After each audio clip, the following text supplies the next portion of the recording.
You've got dreams bigger than your current reality. You want success, freedom, and the version of life you imagine when no one's watching. But there's one thing dragging you down. You're lazy, or at least you think you are. Because the truth is, you know what needs to be done. You know the habits you should build. You know the goals you should chase. But you still don't move.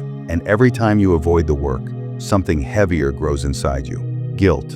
That guilt follows you through your days, your weeks, and eventually your months. Until at some point, you stop fighting it. You just accept this slow version of yourself.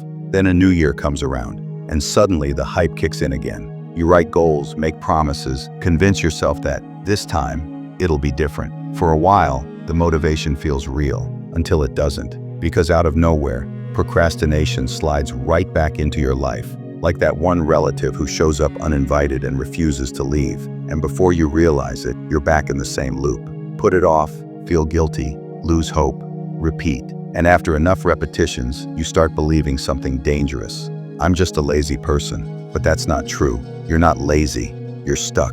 Here's the real reason. Most videos, most advice, most fix your life talks only deal with the surface. Delete apps, hide distractions, lock your phone. That stuff helps for a day, maybe two, but it doesn't solve the real enemy underneath everything: inertia.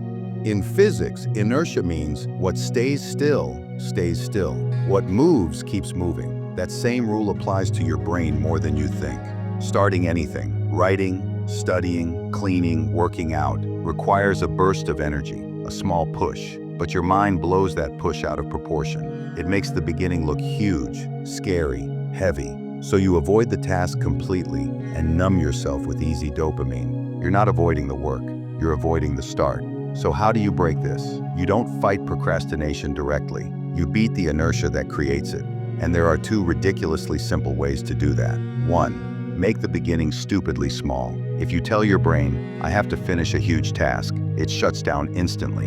But if you say, I'll just do a tiny part, your brain relaxes. Write 50 words, read 1 page, do 5 push-ups. Open the assignment for 1 minute. Small starts don't wake your resistance. 2. Use the 2-minute ignition rule. Promise yourself you'll work only for 2 minutes and stop if you feel like it. 2 minutes of cleaning, 2 minutes of studying, 2 minutes of progress. Most of the time you won't stop, because once you start moving, momentum takes over, just like physics said it would. In the beginning, it will feel like pushing a heavy ball uphill. But once you break that first second of resistance, it becomes easier, lighter, almost automatic. One tiny step can flip your entire trajectory.